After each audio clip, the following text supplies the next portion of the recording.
ఆత్మీయ ఆరాధనా సందేశము ద్వారా ఉన్నతమైన దేవుని సంగతులను మహాజ్ఞానముగా నేర్చుకుంటున్నటువంటి మీ అందరికీ మన ప్రభువును రక్షకుడునైన యేసుక్రీస్తు వారి పేరిట నా హృదయపూర్వకమైన వందనములను తెలియజేయుచున్నాను. ప్రియులారా, మన ఆధ్యాత్మిక జీవితం యేసుక్రీస్తు ప్రభువులో బలముగా ఆరోగ్యకరముగా కొనసాగాలి అంటే పరిశుద్ధ గ్రంథంలో దేవుడు వ్రాయించినటువంటి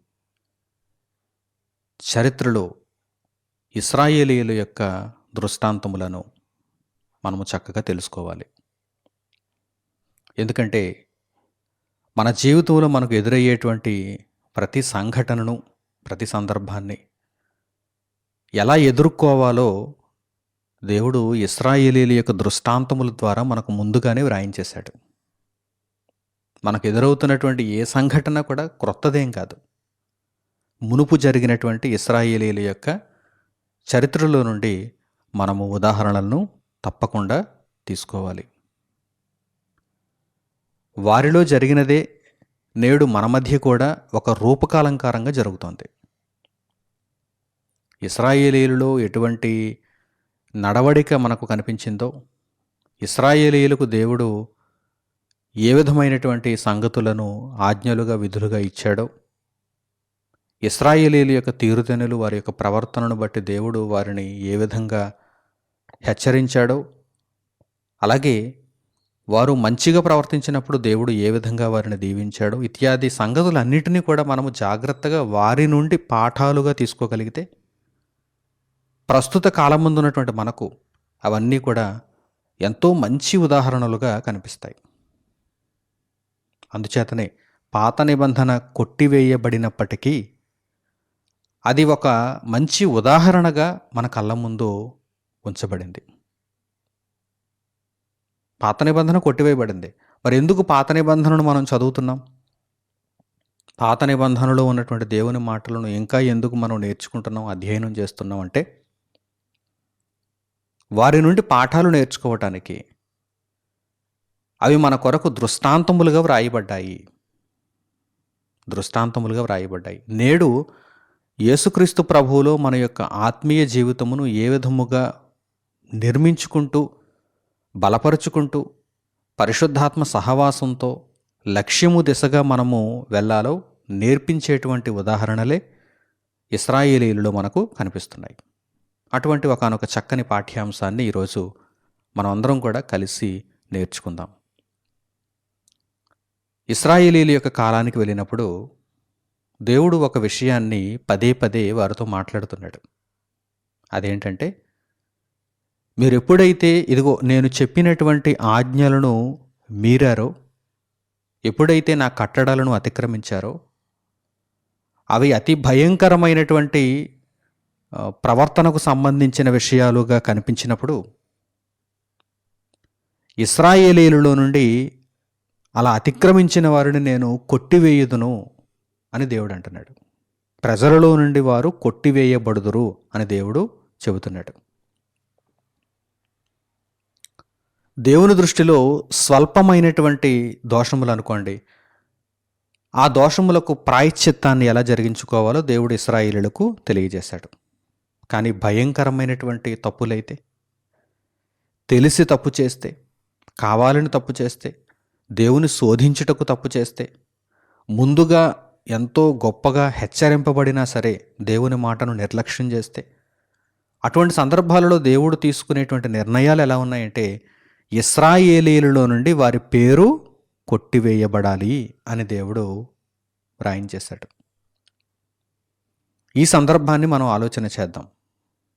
ఈ సందర్భాన్ని అనగా దేవుడు ఇశ్రాయేలీయులలో నుండి ఎవరైతే ఆయన దృష్టికి బహుఘోరమైన కార్యక్రమాలను జరిగిస్తున్నారో అట్టి వారి పేర్లు కొట్టివేయడం ఏంటి? పేరు కొట్టివేయబడడం అంటే మీకు అర్థమవుతుందా? అసలు ఇక వారు ఇశ్రాయేలీయులుగా పరిగణింపబడరు. వారు దేవుని యొక్క సముఖములో నుండి వెళ్ళగొట్టబడతారు, ఆ సమాజంలో నుండి వెళ్ళగొట్టబడతారు, ఆ పాలెములో నుండి వెళ్ళగొట్టబడతారు. వారికి ఇక దేవుని యొక్క వాగ్దానములతో పని లేదు, పాలిపంపులు ఉండవు. చాలా భయంకరమైనటువంటి ప్రక్రియది. పేరు కొట్టివేయబడటం అంటే అది చాలా భయంకరమైనటువంటి ప్రక్రియ. ఇక అలా పేరు కొట్టివేయబడిందంటే వారికి పూర్తిగా కోల్పోయినట్టే. దేవుని దగ్గర సర్వం వారు కోల్పోయినట్టే. కనుక ఈ విషయాన్ని చాలా ముఖ్యంగా మనం ఆలోచన చేయాలి. ఆ రోజు ఇశ్రాయేలీయులలో దేవుడు జరిగించినటువంటి ఈ విషయం నేడు ఆధ్యాత్మిక జీవితంలో యేసుక్రీస్తు ప్రభు యొక్క మార్గంలో మన పట్ల కూడా దేవుడు జరిగిస్తాడు. నాడు ఇశ్రాయేలీల సమాజంలో నుండి దేవుడు పేరు కొట్టేశాడు. నేడు జీవగ్రంథంలో నుండే ఆయన పేరు తుడిచేస్తాడు. ఆయన మనస్సు ఎప్పుడు కూడా మారదు. నిబంధన మారింది, కానీ మనస్సు ఎప్పుడు మారదు. దేవుని యొక్క ఆలోచన విధానం మారదు, దేవుని క్రమం మారదు, దేవుని జ్ఞానం మారదు. కనుక నాడు ఇశ్రాయేలీయులను ఎలా ఉండమని చెప్పాడో వారు అలా బ్రతికినప్పుడు, వారు దేవుని యొక్క మార్గమును అనుసరించినప్పుడు వారిని దీవించాడు దేవుడు. ఏదైతే బహుఘోరమైనటువంటి కార్యక్రమం అని దేవుడు తెలియజేశాడో అట్టి విషయాలలో ఒకవేళ ఇశ్రాయేలీయులు దేవుడు చెప్పినా కానీ మాట వినకపోతే వారిని ఇశ్రాయేలీయులలో నుండే దేవుడు కొట్టివేశాడు. నేడు కూడా క్రైస్తవులుగా పరిగణింపబడుతున్నటువంటి మనము, క్రీస్తు రాజ్యములో కొనసాగుతున్నటువంటి మనము, దేవుని దృష్టికి భయంకరమైనవిగా ఉన్నటువంటి తప్పులు జరిగించినప్పుడు, ఘోరాతి ఘోరంగా మనం మారిపోయినప్పుడు మన పేరును జీవగ్రంథం నుండి కూడా దేవుడు తొలగిస్తాడు, పేరు కొట్టేస్తాడు అనేటువంటి విషయాన్ని మనం జ్ఞాపకంలో ఉంచుకోవాలి. ఆ భయభక్తులను మనం కలిగి ఉండాలి అంటే ముందుగా ఇశ్రాయేలీయుల యొక్క దృష్టాంతములను మనం తెలుసుకోవాలి. వారు ఏ విషయాలలో తప్పు చేసినప్పుడు వారి పేర్లు కొట్టివేయబడ్డాయి. ఇక దేవుడు మరో ఆలోచనే లేకుండా అతిక్రమమును జరిగించినటువంటి వారి యొక్క పేరును ఇశ్రాయేలీయుల యొక్క సమాజంలో నుండి కొట్టివేయమని చెప్పినటువంటి సందర్భాలను మనము ఆలోచించాలి, జ్ఞానాన్ని నేర్చుకోవాలి. చూద్దాం, ఒక్కొక్కటిగా మనం తెలుసుకుందాం. ముందుగా నిర్గమకాండము 12వ అధ్యాయము 15వ వాక్యాన్ని మీరు చూడండి. నిర్గమకాండము 12వ అధ్యాయము 15వ వాక్యం. 7 దినములు పులియని రొట్టెలను తినవలను. 7 దినములు పులియని రొట్టెలను తినవలను. మొదటి దినమున మీ ఎండ్లలో నుండి పొంగినది పారవేయవలను. మొదటి దినము మొదలుకొని 7వ దినము వరకు పులిసిన దానిని తిను ప్రతి మనుష్యుడు ఇశ్రాయేలీయులలో నుండి కొట్టివేయబడును. పులియని రొట్టెల పండుగ అని కూడా ఆ పండుగకు పేరు, పస్కా పండుగ, పులియని రొట్టెల పండుగ. 7 దినములు వేటిని తినాలని దేవుడు ముందుగా సూచించాడు? పులియని దానిని, పులిసిపోయిన దానిని పారేయాలి.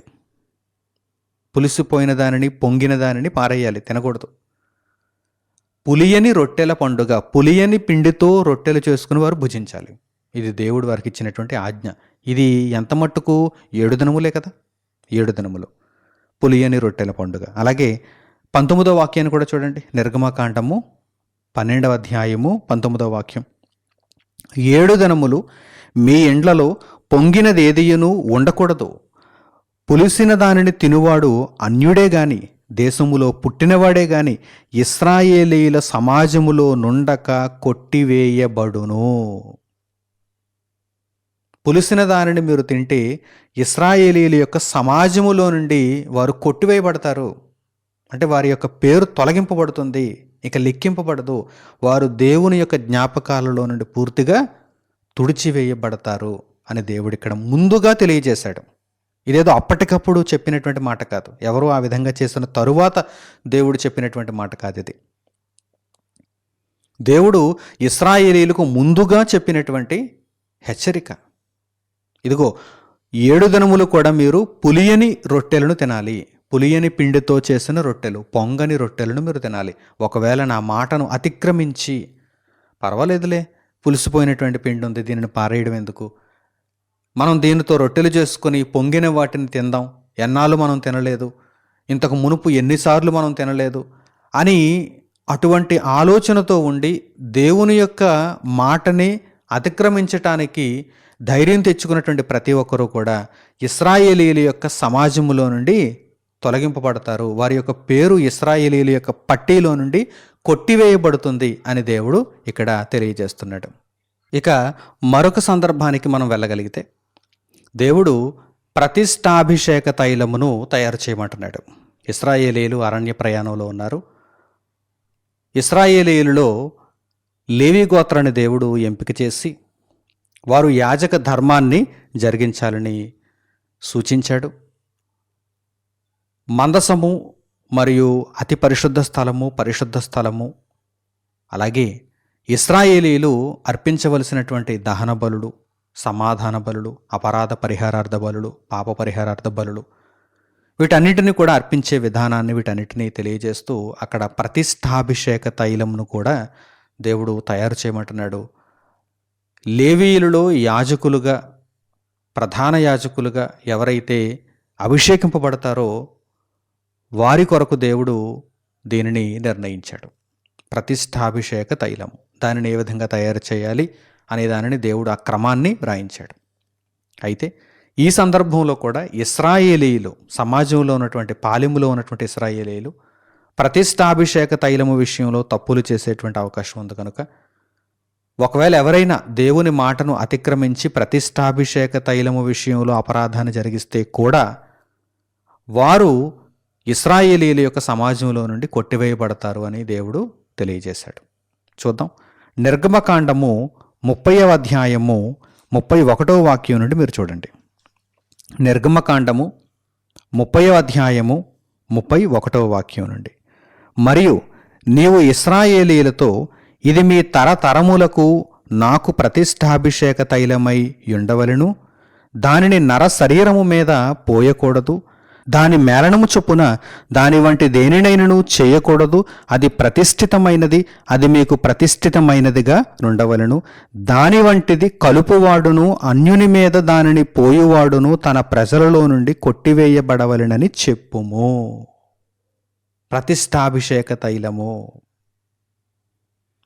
ఈ ప్రతిష్టాభిషేక తైలమును ఏ విధముగా వేటిని ఎంతంత కలిపి తయారు చేయాలో దేవుడు ముందుగా సూచించాడు. దానిని తయారు చేస్తారు. దానిని తయారు చేసిన తర్వాత అది ప్రతిష్టాభిషేక తైలమై అది దేవుని యొక్క ఉపకరణములను ప్రతిష్ఠించుటకు, దేవుని కొరకు, దేవుని నిమిత్తము కొన్ని ఉపకరణములను ప్రతిష్ఠించుటకు, అలాగే దేవుని నిమిత్తము యాజకులను, ప్రధాన యాజకులను ప్రతిష్ఠించుటకు మాత్రమే వినియోగించాలి. అంతే తప్ప దానిని ఎవరు పడితే వారు తయారు చేయకూడదు. దానిని ఎవరు పడితే వారు వారి యొక్క గుడారములలో ఉంచుకోకూడదు. ఎవరు పడితే వారు ఎవరి మీద పడితే వారి మీద, దేని మీద పడితే దాని మీద దానిని ప్రోక్షించకూడదు అని దేవుడు తెలియజేశాడు. ఇది చాలా ముఖ్యమైనటువంటి విషయం. ఈ విషయంలో ఏ ఒక్కరూ కూడా అపరాధం చేయటానికి వీలు లేదు అన్నాడు దేవుడు. ఒకవేళ ఎవరైనా అతిక్రమిస్తే, ఒకవేళ ఎవరైనా ఈ ప్రతిష్టాభిషేక తైలము విషయంలో మేము కూడా తయారు చేసుకుంటాం, బాగుంది, సువాసనగా ఉంది, మేము కూడా మా ఇంట్లో ఉన్నటువంటి ఉపకరణములన్నిటినీ ప్రతిష్ఠించేస్తాం, మా కొరకు ప్రతిష్ఠించుకుంటాం, ఇదిగో మేము మాకు ఇష్టం వచ్చినటువంటి వారిని, మనుష్యులను ప్రతిష్ఠిస్తాం, దీనితో అభిషేకిస్తాం, దీనితో అని అంటే కుదరదు. ఒకవేళ ఎవరైనా అలా చేస్తే కనుక, ప్రతిష్టాభిషేక తైలము విషయంలో ఎవరైనా అపరాధం చేస్తే కనుక వారు ఏం చేయబడాలి? ఇశ్రాయేలీయులలో నుండి, ప్రజలలో నుండి కొట్టివేయబడాలి. అలాగే 37వ వాక్యం నుండి కూడా చూడండి. నిర్గమకాండము 30వ అధ్యాయము 37వ వాక్యం నుండి, నీవు చేయవలసిన ఆ ధూప ద్రవ్యమును దాని మేళనము చొప్పున మీ నిమిత్తము మీరు చేసుకొనకూడదు, అది యెహోవాకు ప్రతిష్ఠితమైనదిగా ఎంచవలెను, దాని వాసన చూచుటకు దాని వంటిది చేయువాడు తన ప్రజలలో నుండి కొట్టివేయబడును. ప్రతిష్టాభిషేక తైలము.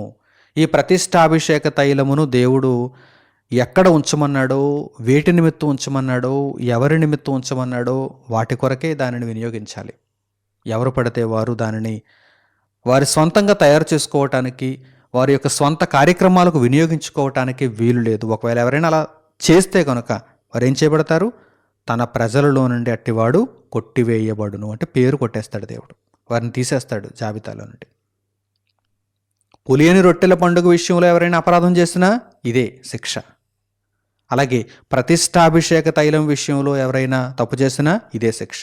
ఇంకా పరిశుద్ధ గ్రంథంలో మనం చూడగలిగితే విశ్రాంతి దినమును అతిక్రమించిన వారు కూడా ఈ శిక్షకే పాత్రులు. విశ్రాంతి దినమును అతిక్రమించిన వారు, దేవుడు 6 దినములు పనిచేయమన్నాడు, 7వ దినమున విశ్రాంతి దినమును ఆచరించమన్నాడు. అయితే విశ్రాంతి దినమును పరిశుద్ధముగా ఆచరించని వారు కూడా ఇశ్రాయేలీయుల యొక్క సమాజంలో నుండి కొట్టివేయబడతారు అని దేవుడు సూచిస్తున్నాడు. చూద్దాం, ఆ వాక్య భాగాన్ని కూడా మనం చూద్దాం. నిర్గమకాండము 31వ అధ్యాయము 12వ వాక్యం నుండి మీరు చూడండి. నిర్గమకాండము 31వ అధ్యాయము 12వ వాక్యం నుండి, మరియు యెహోవా మోషేతో ఇట్లనెను, నీవు ఇశ్రాయేలీయులతో, నిజముగా మీరు నేను నియమించిన విశ్రాంతి దినములను ఆచరింపవలను, మిమ్మును పరిశుద్ధపరచు యెహోవాను నేనే అని తెలుసుకున్నట్లు అది మీ తరతరములకు నాకును మీకును గురుతగును. కావున మీరు విశ్రాంతి దినమును ఆచరింపవలను. నిశ్చయముగా అది మీకు పరిశుద్ధము. దానిని అపవిత్రపరచువాడు తన ప్రజలలో నుండి కొట్టివేయబడును. విశ్రాంతి దినమును ఆచరించకుండా, విశ్రాంతి దినమును అపరిశుద్ధముగా తిరిగేటువంటి వాడు, విశ్రాంతి దినమున ఎవడైతే తన యొక్క స్వంత పనులలో ఉండి విశ్రాంతి దినమును అపవిత్రపరిచేవాడుగా ఉంటాడో అట్టివాడు ఇశ్రాయేలీయుల నుండి కొట్టివేయబడతాడు. అంటే విశ్రాంతి దినమును మీరుట, విశ్రాంతి దినమును అపవిత్రపరచుట, విశ్రాంతి దినము విషయంలో దేవుని యొక్క ఆజ్ఞను ఉల్లంఘించుట. ఈ విషయంలో ఎవరైనా దోషులుగా కనిపిస్తే కనుక వారు కూడా ఇశ్రాయేలీయుల నుండి ఏమవుతారు? కొట్టివేయబడతారు. వారి పేరు కూడా ఇశ్రాయేలీయుల నుండి దేవుడు తుడిచేస్తున్నాడు. అలాగే అపవిత్రమైన దానిని తినే విషయంలో కూడా దేవుడు ఇటువంటి శిక్షనే నిర్ణయించాడు. చూద్దాం, లేవీయ కాండము 7వ అధ్యాయము 19వ వాక్యం నుండి ఈ వాక్య భాగాన్ని మనం ఆలోచన చేద్దాం. లేవీయ కాండము 7వ అధ్యాయము 19వ వాక్యం నుండి, అపవిత్రమైన దేనికైనను తగిలిన మాంసమును తినకూడదు, అగ్నితో దానిని కాల్చివేయవలెను. మాంసము విషయమైతే పవిత్రులందరూ మాంసమును తినవచ్చును గాని ఒకడు తనకు అపవిత్రత కలిగి ఉండగా యెహోవాకు అర్పించు సమాధాన బలి పశువు మాంసములో కొంచెమైనను తినిన ఎడల వాడు ప్రజలలో నుండి కొట్టివేయబడును. అపవిత్రముగా ఉన్నవాడు యెహోవాకు అర్పించినటువంటి సమాధాన బలి పశువు మాంసములో కొంచెమైనను తినిన ఎడల అట్టివాడు ప్రజలలో నుండి కొట్టివేయబడవలను.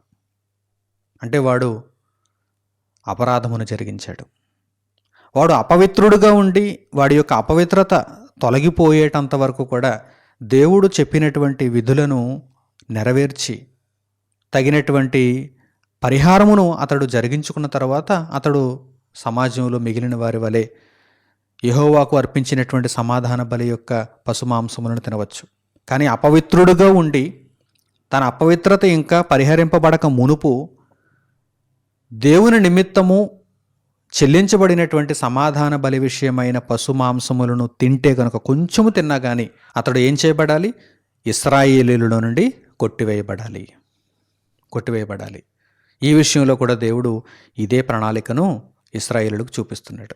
ఇంకా క్రింది మాటలు కూడా మీరు చూడండి, ఎవడు మనుష్యుల అపవిత్రతనే గాని అపవిత్రమైన జంతువునే గాని ఏ అపవిత్రమైన వస్తువునే గాని తాకి యెహోవాకు అర్పించు సమాధాన బలిపశువు మాంసమును తినునో వాడు ప్రజలలో నుండి కొట్టివేయబడును. అలాగే మరియు యెహోవా మోషేకు ఎలాగూ సెలవిచ్చాను, నీవు ఇశ్రాయేలీయులతో ఇట్లనము, ఎద్దుదే గాని గొర్రెదే గాని మేకదే గాని దేని క్రొవ్వును మీరు తినకూడదు. చచ్చిన దాని క్రొవ్వును చీల్చిన దాని క్రొవ్వును ఏ పనికైనను వినియోగపరచవచ్చును గాని దానిని ఏమాత్రమును తినకూడదు. ఎలయనగా మనుష్యులు యెహోవాకు హోమముగా అర్పించు జంతువులలో దేని క్రొవ్వునైనను తినినవాడు తన ప్రజలలో నుండి కొట్టివేయబడును. అలాగే క్రింది మాటలు, మరియు పక్షిదే గాని జంతువుదే గాని ఏ రక్తమును మీ నివాసములన్నిటిలో తినకూడదు. ఎవడు రక్తము తినునో వాడు తన ప్రజలలో నుండి కొట్టివేయబడును. చూసారా, ఇవన్నీ కూడా దేవుడు ఇశ్రాయేలీయులకు ఇచ్చినటువంటి విధులు, ఆజ్ఞలు. వీటిని అతిక్రమిస్తే గనక ఇశ్రాయేలు సమాజంలో నుండి పేరే తొలగింపబడేటువంటి అవకాశం ఉంది. కొన్ని అపరాధములు ఉన్నప్పుడు వాటికి పరిహారమును చెల్లించుకోవచ్చు. కొన్ని అపరాధములు ఉన్నప్పుడు, తెలిసి తెలియక కొన్ని అపరాధములు ఇశ్రాయేలులు జరిగించినప్పుడు వాటికి పరిహారములు ఉన్నాయి. దేవుడు వాటికి పరిహారములను సూచించాడు. వారి యొక్క అపవిత్రతను తొలగించుకోవచ్చు. కానీ ఇవి చాలా ముఖ్యమైనవి. ఎంత ముఖ్యమైనవి అంటే, ఒకవేళ ఈ విషయాలలో, అంటే ఇప్పటి వరకు చెప్పబడుతున్నటువంటి విషయాలలో ఒకవేళ మనుష్యులు దేవుని యొక్క ఆజ్ఞను అతిక్రమిస్తే వారి పేరే ఇశ్రాయేలీయుల యొక్క సమాజంలో నుండి తొలగింపబడుతుంది. ఇక వారు ఇశ్రాయేలీయులుగా పరిగణింపబడరు. ఏ పరిహారాన్ని చెల్లించినా కానీ ఇక వారు ఇశ్రాయేలీయులుగా పరిగణింపబడేటువంటి అవకాశం ఉండదు. చాలా భయంకరమైనటువంటి తప్పులు ఇవి. కనుక ఈ విషయాలలో ఎంత జాగ్రత్తగా ఉండాలో చూడండి. ఇశ్రాయేలీయులు తమ పేరు ఆ సమాజంలో నిలబెట్టుకోవాలంటే ఈ విషయాలలో ఎంత జాగ్రత్తగా ఉండాలి. చాలామంది వీటిని కూడా అతిక్రమించి, దేవుడు ముందుగా చెప్పినా కానీ అతిక్రమించి వారి యొక్క పేరును తొలగింపజేసుకున్నారు. ఇశ్రాయేలు సమాజంలో నుండి తొలగింపజేసుకుని పోయారు. అట్టివారుగా మనలో ఏ ఒక్కరూ ప్రస్తుత కాలమందు దేవుడు చెప్పినటువంటి ఆజ్ఞలను మీరి జీవగ్రంథంలో నుండి పేరు కోల్పోయేటువంటి వారముగా ఉండకూడదని ఈ విషయాలన్నిటినీ దేవుడు మన కొరకు దృష్టాంతములుగా ఉంచాడు. నాడు వారికి జరిగినదే ఈరోజు మనకు కూడా జరిగేటువంటి ప్రమాదం ఉన్నది కనుక మనం ఈ విషయాల్లో చాలా జాగ్రత్త తీసుకోవాలని దేవుడు సూచిస్తున్నాడు. అలాగే మరొక వాక్య భాగానికి మనం వెళదాం. లేవియకాండము 17వ అధ్యాయం ప్రారంభం నుంచి మీరు చూడగలిగితే ఇక్కడ కూడా ఇశ్రాయేలు సమాజంలో నుండి పేరు తొలగింపబడేటువంటి అవకాశాలు కొన్ని సందర్భాలలో కనిపిస్తున్నాయి. వాటిని దేవుడు ముందుగా ఇశ్రాయేలులకు సూచిస్తున్నాడు. లేవియకాండము 17వ అధ్యాయము 1వ వాక్యం నుండి మీరు చూడండి. మరియు యెహోవా మోషేకు ఇలాగు సెలవిచ్చాను, నీవు అహరోనుతోనూ అతని కుమారులతోనూ ఇశ్రాయేలీయులందరితోనూ ఇలాగు చెప్పుము, ఇది యెహోవా ఆజ్ఞాపించిన మాట. ఇశ్రాయేలీయుల కుటుంబములలో యెహోవా మందిరము ఎదుట యెహోవాకు అర్పణము అర్పించుటకు పూనుకొనువాడు, అది ఎద్దే గాని గొర్రెయే గాని మేకయే గాని ప్రత్యక్షపు గుడారము యొక్క ద్వారమునొద్దకు దానిని ముందు తేక పాలెములో వధించెనును, పాలెమునకు వెలుపల వధించెనును, ఆ మనుష్యుడు తన ప్రజలలో నుండి కొట్టివేయబడును, వాడు రక్తము ఒలికించినవాడు. దేవుని యొక్క సన్నిధికి ఎవరైతే వారి యొక్క బలులను దేవునికి అర్పించాలని అనుకున్నారో వారు ఎద్దును కానీ గొర్రెను కానీ లేక ఒక మేకను కానీ ప్రత్యక్షపు గుడారములోనికి తేకుండా ప్రత్యక్షపు గుడారపు వెలుపల కానీ పాలెము వెలుపల కానీ దేవుని పేరిట వధించేసి అక్కడే రక్తమును ఒలికించేసి ఈ కార్యక్రమాలని జరిగించి మాంసం పట్టుకుని వచ్చాడు అనుకోండి, వాడు కూడా దేవుని దృష్టి ఎదుట భయంకరమైన పాపమును జరిగించాడని అర్థం. దేవుని మాటలను ఘోరంగా అతిక్రమించాడని అర్థం. అట్టివాడు కూడా ఇశ్రాయేలీయుల యొక్క సమాజంలో నుండి తొలగింపబడుతున్నాడు. అట్టివాని పేరు ఇశ్రాయేలీయుల యొక్క ఆ జాబితాలో నుండి కొట్టివేయబడుతుంది అని దేవుడు ముందుగా సూచించాడు.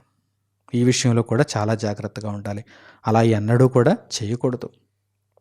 ఒకవేళ ఎద్దును బలిద్దాం అనుకుంటున్నారా, ఒకవేళ గొర్రెను బలిద్దాం అనుకుంటున్నారా, మేకను బలిద్దాం అనుకుంటున్నారా, వాటిని మీరు ప్రత్యక్షపు గుడారంలోనికి తీసుకుని వచ్చి యాజకులు చెప్పేటువంటి క్రమమును పాటిస్తూ మీరు వాటిని దేవునికి బలిగా అర్పించాలి తప్ప మీకంటూ కొన్ని సిద్ధాంతాలను మీరు రూపొందించుకుని ఎక్కడ ఇచ్చినా బలే కదా అని చెప్పి, అంతా దేవుని సృష్టే కదా అని చెప్పి మీ థియరీ మీరు తీస్తే దేవుడు ఏమంటున్నాడు, ఆయన థియరీ ప్రకారం ఇశ్రాయేలీయుల యొక్క సమాజంలో నుండి నీ పేరు తొలగింపబడుతుంది అంటున్నాడు. అలాగే క్రింది మాటలను కూడా చూడండి.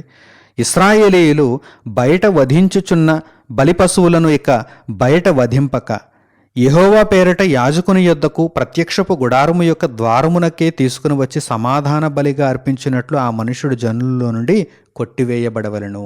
ఎందుకు కొట్టివేయబడాలి అంటే మిగిలిన వారందరూ కూడా పాఠం నేర్చుకోవాలి. ఇదిగో వీడు ప్రత్యక్షపు గుడారములోనికి కాకుండా బయట ఎక్కడో పాలెములోనో లేకపోతే పాలెము వెలుపలో దేవునికి అర్పించవలసినటువంటి ఆ ఎద్దునో గొర్రెనో మేకనో వధించాడు గనుక అతడు ఇశ్రాయేలీయులలో నుండి కొట్టివేయబడ్డాడు గనుక ఇక మీదట మనం ఎవరం కూడా తప్పు చేయకూడదని మిగిలిన వారందరూ కూడా పాఠం నేర్చుకోవాలని కూడా దేవుడు సూచిస్తున్నాడు. అలాగే 8వ వాక్యం నుండి చూడండి. లేవియకాండము 17వ అధ్యాయము 8వ వాక్యం నుండి, మరియు నీవు వారితో ఇట్లనము, ఇశ్రాయేలీయుల కుటుంబములలో గాని మీలో నివసించు పరదేశులలో గాని ఒకడు దహన బలినైనను వేరొక ఏ బలినైనను యెహోవాకు అర్పింపను ఉద్దేశము గలవాడై ప్రత్యక్షపు గుడారము యొక్క ద్వారమునొద్దకు తీసుకుని రాని ఎడల ఆ మనుష్యుడు జనులలో నుండి కొట్టివేయబడును. ఒకవేళ ముందుగా నిర్ణయించుకున్నాడు, ఇదిగో నేను దేవునికి ఒక దహన బలిని అర్పించాలి సమర్పించాలి అని అనుకున్నాడు, కానీ మర్చిపోయాడు లేకపోతే తన మనసు మార్చుకున్నాడు అనుకోండి, అట్టివాడు కూడా ఏం చేయబడతాడు, ఇశ్రాయేలీయుల యొక్క సమాజంలో నుండి కొట్టివేయబడతాడు. ఎన్ని ఆజ్ఞలు చూడండి, ఎన్ని విధులు చూడండి. ఇవన్నీ కూడా ప్రస్తుతమందున్నటువంటి మనకు ఒక భయాన్ని నేర్పిస్తున్నాయి. దేవుని పట్ల మనం చూపవలసినటువంటి భయాన్ని నేర్పిస్తున్నాయి. ఇదిగో నీ పేరు జీవగ్రంథంలో ఉంటున్నదా లేక కొట్టివేయబడుతున్నదా? ఎన్ని పర్యాయములు దేవుడు చేయవద్దని నీకు సూచించినటువంటి తప్పుడు కార్యక్రమాలను నువ్వు చేస్తున్నావు. అలా చేసినప్పుడు దేవుడు నిన్ను క్షమిస్తాడా? దేవుడు నిన్ను చూసి చూడనట్టుగా ఊరుకుంటాడా? నీ పేరు జీవగ్రంథంలో సుస్థిరంగా నిలబడాలంటే నీవు అనేకమైన సత్కార్యములు జరిగిస్తూ దేవుణ్ణి సంతోషపెడుతూ ఉండాలి.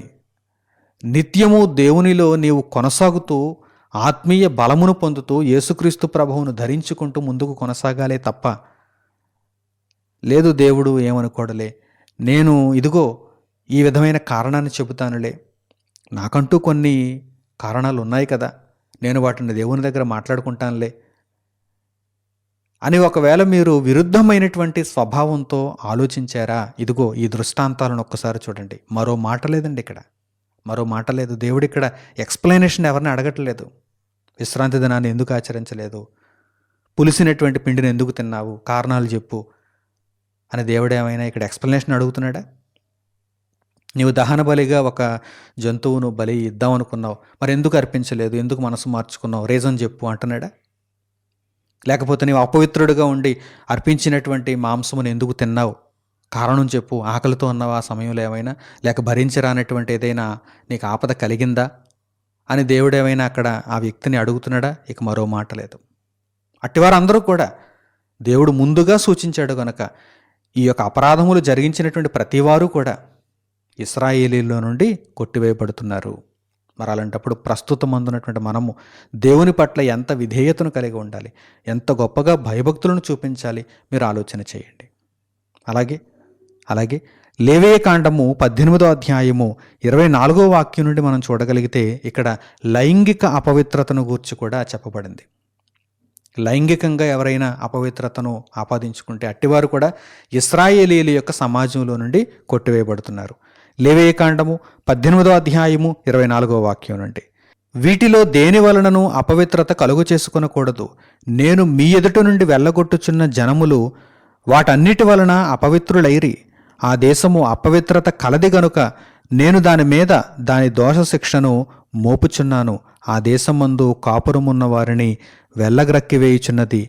కాబట్టి ఆ దేశము మీకంటే ముందుగానున్న ప్రజలను వెళ్ళగ్రక్కివేసిన ప్రకారము మీ అపవిత్రతను బట్టి మిమ్మును వెళ్ళగ్రక్కివేయకుండునట్లు మీరు, అనగా స్వదేశీయే గాని మీలో నివసించు పరదేశీయే గాని ఈ హేయక్రియలన్నిటిలో దేనిని చేయక ఈ నా కట్టడలను నా విధులను ఆచరింపవలను. ఎవరు అట్టి హేయక్రియలలో దేనినైనను చేయుదురో వారు ప్రజలలో నుండి కొట్టివేయబడుదురు. కాబట్టి మీకంటే ముందుగానున్నవారు అనుసరించిన ఆ హేయమైన ఆచారములలో దేనినైనను అనుసరించటం వలన అపవిత్రత కలుగు చేసుకొనకుండునట్లు నేను మీకు విధించిన విధిని అనుసరించి నడుచుకొనవలను. నేను మీ దేవుడనైన యెహోవాను.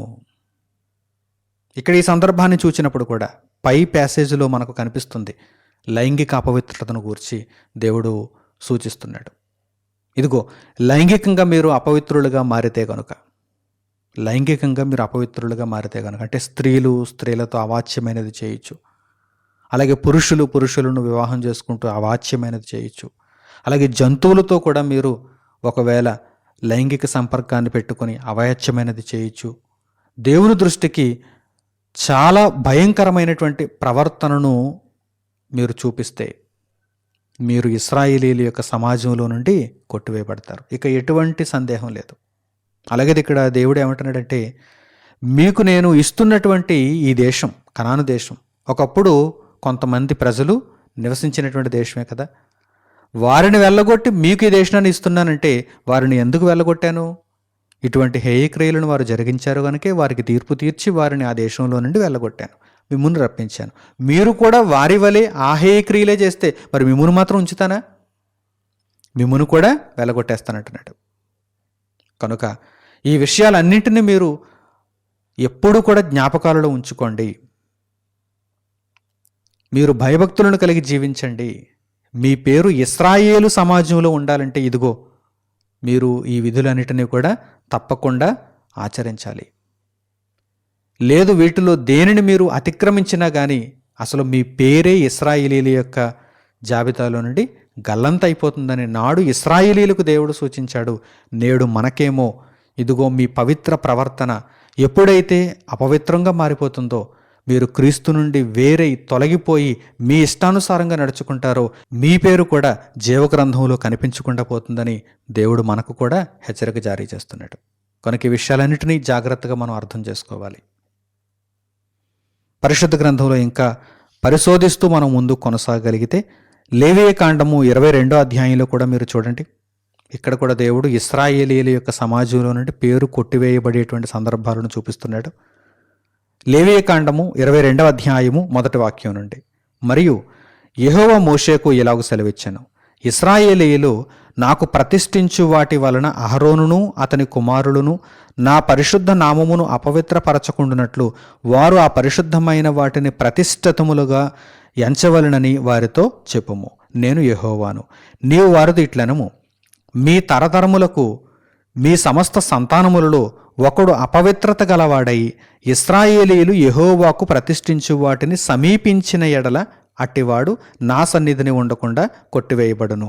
నేను యెహోవాను. దేవుడిక్కడ అహరోను సంతతి వారికి కూడా కొన్ని జాగ్రత్తలను సూచిస్తున్నాడు. అహరోను సంతతి వారు అంటే యాజకులుగా, ప్రధాన యాజకులుగా వారు నియమింపబడుతున్నారు. ఎవరినైతే దేవుడు తన యాజక సేవను జరిగించటానికి ఎంపిక చేశాడో అట్టి వారిలో ఎవరికైనా ఎప్పుడైనా అపవిత్రత కలిగితే వారు తమ అపవిత్రతను పోగొట్టుకునేంత వరకు కూడా ఈ కార్యక్రమాలకు దూరంగా ఉండాలి. యాజక కార్యక్రమాలకు దూరంగా ఉండాలి. వారి అపవిత్రతను పోగొట్టుకుని వారు మరలా పవిత్రులుగా మారి అప్పుడు వారికి ఆజ్ఞాపించినటువంటి కార్యక్రమాలన్నిటినీ వారు చేయాలి.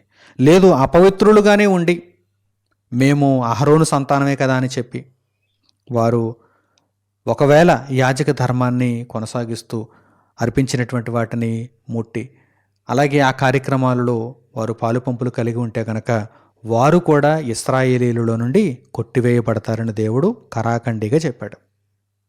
కనుక ఈ విషయాలను అహరోను సంతతి వారు కూడా చాలా జాగ్రత్తగా జ్ఞాపకంలో ఉంచుకోవాలి. వారు కూడా తగిన భయభక్తులను దేవుని పట్ల చూపించాలి. అంతే తప్ప మేము అహరోను సంతానం కదా, మమ్మను దేవుడేమనడలే అనేటువంటి ఆలోచన ఉండకూడదు. అలాగే సంఖ్యాకాండము దగ్గరకు మనం వెళ్ళగలిగితే అక్కడ కూడా కొన్ని విషయాలు ఈ సందర్భాన్ని అనుసరించి వ్రాయబడ్డాయి. సంఖ్యాకాండము 19వ అధ్యాయము 13వ వాక్యాన్ని మీరు చూడండి. సంఖ్యాకాండము 19వ అధ్యాయము 13వ వాక్యం, నరశవమును ముట్టినవాడు అట్లు పాపశుద్ధి చేసుకొనని ఎడల వాడు యెహోవా మందిరమును అపవిత్రపరచువాడగును. ఆ మనుష్యుడు ఇశ్రాయేలీయులలో నుండి కొట్టివేయబడును. పాప పరిహార జలము వాని మీద ప్రోక్షింపబడలేదు గనుక వాడు అపవిత్రుడు, వాని అపవిత్రత ఇంకా వానికుండును. ఎవరైనా నరశవమును ముట్టి అపవిత్రుడుగా ఉండి వాడు యెహోవా మందిరములో ప్రవేశించి అక్కడ ఉన్నటువంటి ఉపకరణములను ముట్టుకోవడం కానీ లేకపోతే అక్కడ ఉన్నటువంటి కార్యక్రమాలలో పాలుపంపులు కలిగి ఉండడం కానీ చేయకూడదు. అపవిత్రతను పోగొట్టుకున్న తర్వాత అప్పుడు రావాలి అని దేవుడు సూచిస్తున్నాడు. ఒకవేళ ఎవరైతే నరశవమును ముట్టి అపవిత్రులుగానే ఉండి దేవుడు అలా అపవిత్రులుగా ఉన్నప్పుడు చేయవద్దని చెప్పినటువంటి కార్యక్రమాలను జరిగిస్తాడో అట్టివాడు కూడా ఇశ్రాయేలీయులలో నుండి కొట్టివేయబడతాడు. అంటే దేవుని మాటను అతిక్రమించాడు కనుక కొట్టివేయబడతాడు అని దేవుడు తెలియజేశాడు. అలాగే 20వ వాక్యాన్ని చూద్దాం. సంఖ్యాకాండము 19వ అధ్యాయము 20వ వాక్యం, అపవిత్రుడు పాపశుద్ధి చేసుకొనని ఎడల అట్టి మనుష్యుడు సమాజములో నుండి కొట్టివేయబడును. వాడు యెహోవా పరిశుద్ధ స్థలమును అపవిత్రపరిచెను. పాప పరిహార జలము వాని మీద ప్రోక్షింపబడలేదు. వాడు అపవిత్రుడుగానే ఉండిపోయి దేవుడు వేటినైతే సూచించాడో వాటిని జరిగించకుండా పవిత్రతను మరల తిరిగి తెచ్చుకోకుండా అలాగే కొనసాగుతూ దేవుని మాటలను పెడచెవిన పెట్టి మరలా వాడు యెహోవా పరిశుద్ధ స్థలములోనికి వచ్చి వాటినన్నిటినీ అపవిత్రపరచదలిస్తే గనుక అట్టివాడు కూడా ఇశ్రాయేలీయుల యొక్క సమాజంలో నుండి కొట్టివేయబడతాడు. ఇశ్రాయేలీయుల సమాజంలో నుండి పేరు కొట్టివేయబడిందంటే మరలా తిరిగి పేరు సంపాదించుకోవడం అసాధ్యం. కనుక పేరు కొట్టివేయబడకుండా జాగ్రత్త పడాలని దేవుడు ముందుగానే వీటన్నిటినీ వ్రాయించాడు. అలాగే లేవియ కాండము 23వ అధ్యాయానికి మనం వెళ్ళగలిగితే అక్కడ కూడా దేవుడు కొన్ని విధులను ఆయన పొందుపరిచాడు. చూద్దాం. లేవియ కాండము 23వ అధ్యాయము 26వ వాక్యం నుండి మీరు చూడండి. లేవియ కాండము 23వ అధ్యాయము 26వ వాక్యం నుండి, మరియు యెహోవా మోషేకు ఇలాగు సెలవిచ్చెను, ఈ 7వ నెల 10వ దినము పాపము నిమిత్తమైన ప్రాయశ్చిత్తార్థ దినము, అందులో మీరు పరిశుద్ధ సంఘముగా కూడవలను, మిమ్మును మీరు దుఃఖపరుచుకొని యెహోవాకు హోమము చేయవలను. ఆ దినమున మీరు ఏ పనియు చేయకూడదు. మీ దేవుడైన యెహోవా సన్నిధిని మీరు మీ నిమిత్తము ప్రాయశ్చిత్తము చేసుకొనుటకై అది ప్రాయశ్చిత్తార్థ దినము. ఆ దినమున తన్ను తాను దుఃఖపరుచుకొనని ప్రతివాడు తన ప్రజలలో నుండి కొట్టివేయబడును. ఇక్కడ దేవుడు ఏమంటున్నాడు? 7వ నెల 10వ దినము పాప ప్రాయశ్చిత్తార్థ దినము. తన యొక్క పాపములకు ప్రాయశ్చిత్తాన్ని జరిగించుకోవలసినటువంటి దినము. ఆ దినమంతా కూడా తను తాను దుఃఖపరుచుకోవాలి. తాను దేవుని యొక్క దృష్టి ఎదుట ఎంత హీనమైన వాడో మనిషి జ్ఞాపకం చేసుకోవాలి. తన పాపములు ఎంత ఘోరమైనవో మనిషి తెలుసుకోవాలి. తన్ను తాను దుఃఖపరుచుకోవాలి. అలాగే తనకు పరిహారమును జరిగించమని దేవుణ్ణి వేడుకోవాలి. విరిగి నలిగిన హృదయముతో దేవుని ఎదుట సాగిలపడాలి అని దేవుడు తెలియజేస్తున్నాడు. ఒకవేళ దేవుడు చెప్పినట్టుగా ఎవడైతే తన్ను తాను దుఃఖపరుచుకోడో, ఎవడైతే వెర్రవీగే మనసుతో ఉంటాడో అట్టివాడు ప్రజలలో నుండి కొట్టివేయబడును అంటున్నాడు దేవుడు. కొట్టివేయబడును. ఇంకా క్రింది మాటలు చూడండి. ఆ దినమున ఏ పనినైనను చేయు ప్రతివానిని వాని ప్రజలలో నుండకుండా నాశనము చేసేదను. అందులో మీరు ఏ పనియు చేయకూడదు. అది మీ సమస్త నివాసములలో మీ తరతరములకు నిత్యమైన కట్టడ. అది మీకు మహావిశ్రాంతి దినము. మిమ్మును మీరు దుఃఖపరుచుకొనవలను. ఆ నెల 9వ నాటి సాయంకాలం మొదలుకొని మరుసటి సాయంకాలం వరకు మీరు విశ్రాంతి దినముగా ఆచరించవలను. 7వ నెల 10వ దినము. కనుక ప్రియులారా, ఈ విషయాలన్నిటినీ కూడా మనం క్రోడీకరించుకున్నప్పుడు దేవుని యొక్క మనస్సు ఒకటే, దేవుని యొక్క ఆలోచన ఒకటే, దేవుడు ఇశ్రాయేలీయులకు చెప్పాలనుకున్నది ఒకటే. ఇదిగో, మీరు అతి భయంకరులుగా మారుతున్నటువంటి సందర్భంలో నేను మీ పేరును ఇశ్రాయేలు సమాజంలో నుండి తీసేస్తాను, జాగ్రత్త అన్నాడు. మీరు నేను చెప్పినటువంటి విధులను చాలా జాగ్రత్తగా పాటించాలి, అనుసరించాలి, నెరవేర్చాలి అని దేవుడు సూచిస్తున్నాడు. వేటి విషయంలో అయితే మీరు అతిక్రమిస్తారో వాటి విషయంలో నేను ఇక మిమ్మును ఏమాత్రము సహించక ఇశ్రాయేలీయుల్లో నుండి మిమ్మును తీసేస్తాను, తొలగించేస్తానంటున్నాడు. కనుక ఇవి చాలా భయంకరమైనటువంటి అతిక్రమములు. వీటికి మూల్యం చాలా గొప్పది. దానిని మనము తిరిగి చెల్లించి పరిహరించుకోలేం. మన పేరును మరలా పొందుపరుచుకోలేం.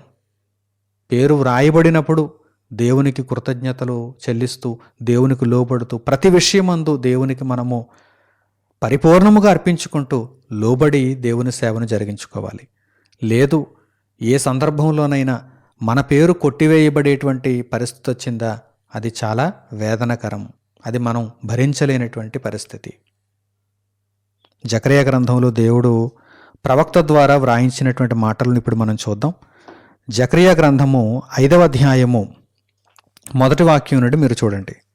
జకర్యా గ్రంథము 5వ అధ్యాయము 1వ వాక్యం నుండి, నేను మరలా తేరి చూడగా ఎగిరిపోవు పుస్తకం ఒకటి నాకు కనబడెను. నీకేమి కనబడుచున్నదని అతడు నన్ను అడగగా, నేను 20 మూరల నిడివియు 10 మూరల వెడల్పును గల ఎగిరిపోవు పుస్తకం ఒకటి నాకు కనబడుచున్నదంటేని. అందుకతడు నాతో ఇట్లనెను, ఇది భూమి అంతటి మీదకి బయలువెళ్ళు శాపమే. దానికి ఒక ప్రక్కను వ్రాసియున్న దానిని బట్టి దొంగిలు వారందరూ కొట్టివేయబడుదురు, రెండవ ప్రక్కను వ్రాసియున్న దానిని బట్టి అప్రమాణికులందరూ కొట్టివేయబడుదురు. ఇదే సైన్యములకు అధిపతియగు యెహోవా వాక్కు. నేనే దానిని బయలుదేరజేయుచున్నాను. అది దొంగల ఎండ్లలోనూ నా నామమును బట్టి అబద్ధ ప్రమాణము చేయువారి ఎండ్లలోనూ ప్రవేశించి వారి ఎండ్లలో ఉండి వాటిని, వాటి దూలములను, రాళ్లను నాశనము చేయును. ఇక్కడ దేవుడు ప్రవక్తకు ఒక దర్శనాన్ని చూపిస్తున్నాడు. ఆ దర్శనంలో అతనికి కనిపిస్తున్నది ఏంటంటే, ఎగిరిపోవుచున్నటువంటి ఒక పుస్తకం ఒకటి కనిపించింది. ఆ పుస్తకము 20 మూరల నిడివి, 10 మూరల వెడల్పు కలిగినటువంటి పుస్తకం. ఒక భారీ ఆకారంలో ఉన్నటువంటి పుస్తకం. ఆ పుస్తకానికి ఇరువైపులా ఏమనుందంటే, దొంగిలించే వారి యొక్క పేరు కొట్టివేయబడుతుంది. ఒకవైపు ఏమని రాయబడింది? దొంగిలు వారు కొట్టివేయబడుదురు. మరోవైపు ఏమని రాయబడిందో తెలుసా? అప్రమాణికులు కొట్టివేయబడుదురు. అంటే ప్రమాణము చేసి తిరిగి వెనక్కి వెళ్ళిపోయిన వారి పేరు కూడా కొట్టివేయబడను. ఈ విషయాన్ని జాగ్రత్తగా మీరు ఉపమాన అలంకారంలో అర్థం చేసుకోవాలి, ప్రయత్నం చేయండి. దేవుడు ఇక చివరికి వచ్చేసరికి ఇశ్రాయేలుల ద్వారా ఎన్నో దృష్టాంతాలను మనకు చూపించాడు కదా. ఇదిగో ఈ విషయంలో తప్పు చేశాను, ఈ విషయంలో తప్పు చేశాను, ఈ విషయంలో తప్పు చేశాను, నేను ముందుగా తెలియజేశాను కనుక మీరు వీటిలో దేనిని అతిక్రమించినా కానీ మీ పేరు ఇశ్రాయేలీల యొక్క సమాజంలో నుండి కొట్టివేయబడుతుంది అని దేవుడు తెలియజేశాడు కదా. వాటన్నింటినీ మనం ఇప్పుడు చూచాం, నేర్చుకున్నాం, అర్థం చేసుకున్నాం. ఇశ్రాయేలీల యొక్క సమాజంలో నుండి పేరు తొలగింపబడటం అది చాలా భయంకరమైనటువంటి శిక్ష, అది మరణంతో సమానం అని మనకు అర్థమైపోయింది. ఇక దేవుడు చివరికి వచ్చేసరికి మనకు సూటిగా ఒక విషయాన్ని చెప్పాలనుకుంటున్నాడు. ఇదిగో ప్రవక్తకు చూపించినటువంటి దర్శనాన్ని బట్టి మనకు నేర్పించాలనుకుంటున్నాడు దేవుడు. ఒక గొప్ప విషయాన్ని తెలియచేయాలనుకుంటున్నాడు దేవుడు. అదేమిటంటే, ఇదిగో ఒక పుస్తకము, ఎగురుచున్నటువంటి పుస్తకం, లోకములోనికి బయలుదేరి మనుషుల దగ్గరకు వెలుచున్నటువంటి ఒక పుస్తకం ప్రవక్తకు దర్శనంలో కనిపించింది. ఆ పుస్తకం ఏమిటి అనగానే అది భారీ ఆకారం కలిగినటువంటి పుస్తకం. 20 మూరల నిడివి, 10 మూరల వెడల్పు కలిగినటువంటి పుస్తకం. ఆ పుస్తకానికి ఉన్నటువంటి లక్షణాలు ఏంటంటే, ఆ పుస్తకానికి ఇరువైపులా వ్రాయబడినది ఏంటంటే, ఒకవైపు రాయబడిన సంగతి ఏంటి? దొంగిలించేవారు, దొంగలు ఎవరైతే ఉన్నారో వారు కొట్టివేయబడుదురు. దొంగలనగా ఎవరు? దేవుని దృష్టిలో దొంగలనగా ఎవరు? దేవుని వాక్యాన్ని అడ్డుపెట్టుకొని అనేక మందిని తమ ఇష్టారాజ్యంగా పాతాళ లోకములోని కటిక చీకటి గల బెలములలోనికి తీసుకుని వెళ్ళిపోతున్నటువంటి వారందరూ దేవుని దృష్టిలో దొంగలే. యేసుక్రీస్తు ప్రభువారు అంటున్నారు, నాకు ముందు ఎందరో దొంగలు వచ్చారు, వారందరూ కూడా దోచుకొని వారు గొర్రెల కొరకు ప్రాణం పెట్టేటువంటి వారు కాదు, వారు గొర్రెలను దోచుకున్నారు, తప్పుడు మార్గాలలో నడిపించారు అని యేసుక్రీస్తు ప్రభువారు తెలియజేస్తున్నారు. దొంగలండి, దేవుని దృష్టిలో దొంగలండి. ఈరోజు ఎంతమంది ఉన్నారండి అటువంటి దొంగలు?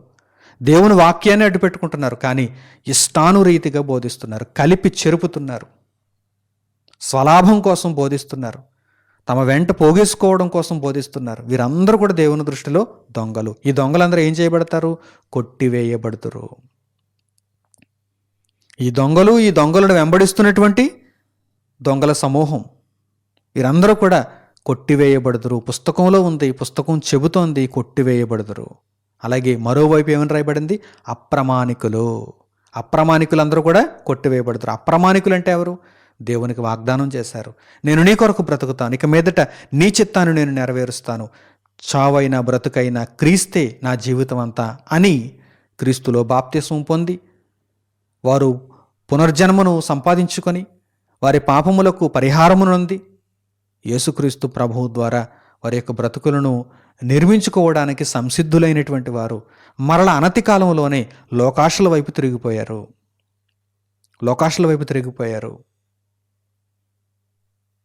అటువంటి వారందరూ కూడా దేవుని దృష్టిలో ఎవరన్నమాట? అప్రమాణికులు అంటే ప్రమాణం చేశారు, కానీ ప్రమాణం మీద వారు నిలబడలేదు, వారిచ్చిన మాటకు వారు కట్టుబడలేదు, కనుక వారందరూ కూడా అప్రమాణికులే.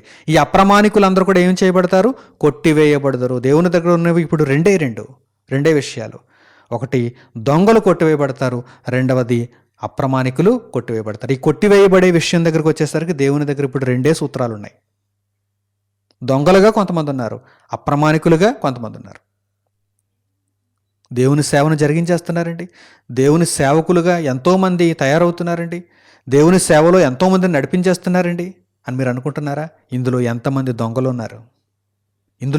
దొంగలు ఉన్నారు? ఎవరు సత్యమునకు కట్టుబడి, ఎవరు నీతి నిమిత్తము హింసింపబడటానికైనా సిద్ధమవుతూ, ఎవరు వాక్యానుసారంగా బ్రతుకుతూ దేవుని చిత్తాన్ని నెరవేర్చుతారో అట్టివారు మాత్రమే జీవగ్రంథమందు పేరు కలిగిన వారై పరలోకంలో అడుగు పెడతారు. లేదంటే దొంగలు అని చెప్పి దేవుడు అట్టి వారిని అందరినీ కూడా కొట్టేస్తాడు. ఎందుకంటే నీవు క్రీస్తులోనికి వచ్చింది క్రీస్తు కొరకు బ్రతకడానికి కాదు, క్రీస్తును అడ్డు పెట్టుకొని నీవు బ్రతకడానికి. లోకములో నీవు సుఖాన్ని సంతోషాన్ని అనుభవించడానికని చెప్పి దేవుడు ఈ దొంగలను అందరినీ కూడా కొట్టేస్తాడు. అంటే వారి పేరు తొలగించేస్తాడు, వారి పేరు జీవగ్రంథంలో కనిపించదు. మిగిలిన వారు అప్రమాణికులు అంటే ఇక ఈ విషయాలన్నిటిని పట్టించుకోకుండా ఎప్పుడో బాప్తిస్మం తీసుకున్నారు, తర్వాత అంతా మర్చిపోయారు, లోకంలో కలిసిపోయారు. వీరందరూ అప్రమాణికులు. దొంగలను అప్రమాణికులను దేవుడు కొట్టేస్తాడు. ఇదిగో ప్రవక్త ద్వారా దేవుడు ముందుగా సూచించాడు. ఇక జీవగ్రంథాన్ని గూర్చి పరిశుద్ధ గ్రంథంలో వ్రాయబడినటువంటి మాటలను ఇప్పుడు మనం తెలుసుకుందాం. ప్రకటన గ్రంథము 20వ అధ్యాయము 15వ వాక్యాన్ని చూడండి. ప్రకటన గ్రంథము 20వ అధ్యాయము 15వ వాక్యం. ఎవని పేరైనను జీవగ్రంథమందు వ్రాయబడినట్టు కనబడని ఎడల వాడు అగ్నిగుండములో పడవేయబడెను. జీవగ్రంథంలో పేరుండాలి. జీవగ్రంథంలో పేరు కనిపిస్తేనే పరలోకంలో వారి యొక్క ఆచూకీ లభిస్తుంది, వారి యొక్క చిరునామా అక్కడ దొరుకుతుంది. ఎవరి పేరైతే జీవగ్రంథంలో ఉండదో అంటే తుడిపి పెట్టబడింది, కొట్టివేయబడింది. ఇశ్రాయేలు సమాజంలో కూడా ముందుగా చాలామంది పేర్లు పట్టికలో వ్రాయబడినా రాను రాను రాను రాను వారి యొక్క ప్రయాణ కాలములలో ఎంతమంది పేర్లు కొట్టివేయబడలేదు, ఎన్ని కుటుంబాల పేర్లు కొట్టివేయబడలేదు. చాలామంది అరణ్యంలోనే రాలిపోయారు, నశించిపోయారు అని దేవుడు తెలియజేస్తున్నాడు. కనుక ప్రియులారా, ఎవని పేరైనను జీవగ్రంథమందు వ్రాయబడినట్టు కనబడని ఎడలా అని దేవుడు అన్నాడంటే ఎంత జాగ్రత్త పడిపోవాలి మనం. మనకిప్పుడు ఎంత భయం ఉండాలి. నా పేరు జీవగ్రంథంలో ఉందా లేదా, నా పేరు జీవగ్రంథంలో ఉందా లేదా అని నిరంతరం మనం ఎంతో జాగ్రత్తను కలిగి ఉంటూ భయముతో వణకుతో దేవుని వాక్యమును అనుసరిస్తూ దేవునికి పూర్తిగా లోబడిపోతూ, తండ్రి నా గత పాపములను క్షమించు, నేను పాపము చేయకుండా ఉండుటకు నాకు శక్తినివ్వి, సామర్థ్యమునివ్వి, నీ పవిత్రతను క్రీస్తు ద్వారా ఆపాదించు, నీ కొరకు బ్రతుకుటకు నాకు ప్రేరణను దయచేయని దేవుణ్ణి బ్రతిమిలాడుకోవాలి. కన్నీరు ఏరులై పారిన మనము దేవుని యొక్క పాదములను విడిచిపెట్టకూడదు. దేవుని సన్నిధిలో మనము గోజాడి మన యొక్క విన్నపమును దేవునికి తెలియజేసుకోవాలి. ఎందుకంటే ఎట్టి పరిస్థితులలో కూడా మన పేరు జీవగ్రంథంలో ఉండి తీరాలి. జీవగ్రంథంలో పేరు లేకపోతే అసలు బ్రతుకే వ్యర్థమైపోయినట్టు. ఎన్ని చేసినా సరే ఎన్ని సాధించినా, ఈ భూమి మీద ఎన్ని సాధించినా జీవగ్రంథమందు మన పేరు లేకపోతే అసలు ప్రయోజనం ఏంటి చెప్పండి. కనుక జీవగ్రంథంలో పేరున్నవాడు పరలోకంలో కనిపిస్తాడు, జీవగ్రంథంలో పేరు లేకపోతే అగ్నిగుండంలో కనిపిస్తాడు. వాడు అగ్నిగుండములో పడవేయబడెను. కనుక పేరు కొట్టివేయబడటం అనేది చాలా భయంకరమైనటువంటి విషయం. ఆనాడు ఇశ్రాయేలీయుల యొక్క దృష్టాంతము ద్వారా దేవుడు మనకు తెలియజేశాడు. నేడు మన ఆధ్యాత్మిక జీవితం క్రీస్తులో ఎంత ఉన్నతంగా ఉండాలో దేవుడు మరొక్కసారి మనకు హెచ్చరికను జారీ చేస్తున్నాడు. మీ పేరు జీవగ్రంథంలో ఉండేటట్టుగా బ్రతకండి అని దేవుడు మనకు సూచిస్తున్నాడు. కనుక ప్రియులారా, మీరందరూ కూడా మరొక్కసారి మీ యొక్క జీవితమును గూర్చి ఆత్మ పరిశీలన చేసుకొని, ఇంకా ఎక్కడెక్కడైతే మీరు తొట్టిల్లిపోతున్నారో, ఏ విషయంలో అయితే మీరు దొంగలుగా మారిపోతున్నారు, ఏ విషయంలో అయితే మీరు అప్రమాణికులుగా మారిపోతున్నారో ఆ విషయాలను మరొక్కసారి మీరు పరిశీలనాత్మకంగా పరీక్షించుకొని వాటిని సరిచేసుకొని ఈ బ్రతుకు కాలంలో మిగిలి ఉన్నటువంటి ఈ కొద్ది జీవిత కాలంలో దేవునికి నమ్మకంగా మీరు మారిపోండి, దేవునికి విధేయులుగా మీరు మారిపోండి. దేవుని చిత్తాన్ని ఇక మీదట గొప్పగా నెరవేర్చడానికి ప్రతినబోనండి. జీవగ్రంథమందు పేరును సుస్థిరం చేసుకోండి. మంచి నిర్ణయాలు తీసుకుంటారని హృదయపూర్వకంగా కోరుకుంటూ ఈ సందేశముని ఇంతటితో నేను ముగిస్తున్నాను. తండ్రి అయిన దేవునికి ప్రార్థనలు ఏకీభవించండి. మహోన్నతుడును మహాపరిశుద్ధుడు నేను మా కన్న తండ్రి, ఈ సమయమందు మీరు మాకు అనుగ్రహించిన ఉన్నతమైనటువంటి ఈ పాఠ్యాంశమును బట్టి మా హృదయపూర్వకమైన కృతజ్ఞతాస్తుతులను మీకు తెలియజేస్తున్నాము. దేవా, ఇశ్రాయేలీయుల యొక్క దృష్టాంతము ద్వారా పేరు కొట్టివేయబడకూడదని మీరు మాకు సూచించినటువంటి ఈ జ్ఞానమంతటిని బట్టి మేము ఎంతగానో సంతోషిస్తున్నాము. తండ్రి, మా బ్రతుకు కాలమంతటిలో మీ పట్ల ఎంత విధేయతతో మేము జీవించాలో తెలుసుకుని ఉన్నాము. నమ్మకత్వమును, విధేయతను మీరు ఎల్లప్పుడూ కోరుకుంటున్నారు. నాయన, మా బ్రతుకు కాలమంతయు మీ చిత్తమును నెరవేర్చుటలో మేము స్థిరముగా ఉండగలుగుటకు మాకు సహాయమును దయచేయండి. మేము దొంగలుగా మారిపోకుండా, అప్రమాణికులుగా మారిపోకుండా జీవగ్రంథమందు పేరును సుస్థిరముగా కాపాడుకొనగలుగుటకు తండ్రి మమ్మను దీవించమని మీ పాదముల దగ్గర మిమ్మల్ని వేడుకుంటున్నాము. ఇంకను మాలో ఉన్న లోపములను తండ్రి క్రీస్తు యేసు ద్వారా సరిచేసుకుంటూ నాయన ఆయనను పోలి నడుచుకుంటూ ఆయన అడుగుజాడలలో మేము ముందుకు కొనసాగుతూ మీరు కోరుకున్నటువంటి బ్రతుకులనే మేము కలిగి ఉంటూ మిమ్మల్ని సంతోషింప చేయగలుగుటకు తండ్రి ఆహర్నిశలు శ్రమించగలగటానికి తండ్రి మా అందరికీ మీ కృపను అనుగ్రహించమని మిమ్మల్ని వేడుకుంటూ మా ప్రార్థన మనవులను మా ప్రభువును మా రక్షకుడునైన యేసుక్రీస్తు వారి పేరిట మిమ్మల్ని వేడుకొనుచున్నాము తండ్రి. ఆమేన్. అందరికీ వందనములు. సెలవు.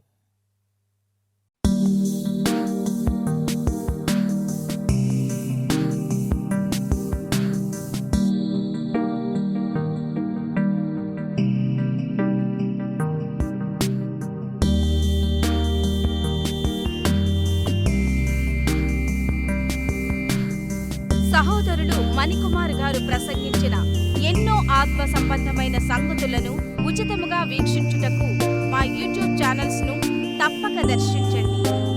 మా సమాచారమును ఎప్పటికప్పుడు తెలుసుకుని ఆత్మీయాభివృద్ధి నొందవలనంటే మా యూట్యూబ్ ఛానల్స్ ను సబ్స్క్రైబ్ చేసుకోండి. సత్వర నోటిఫికేషన్ల కొరకు సబ్స్క్రైబ్ బటన్ ప్రక్కనే ఉన్న బెల్ సింబల్ ను క్లిక్ చేయండి. మరిన్ని వివరములకు మీరు సంప్రదించవలసిన మా ఫోన్ నెంబర్స్ 8978414178 మరియు 8333927666. ధన్యవాదములు. ఈ కార్యక్రమమును అనేక మందికి పరిచయం చేయగలరని ఆశిస్తున్నాము. ప్రభువైన యేసుక్రీస్తు పేరిట మీకు శుభములు.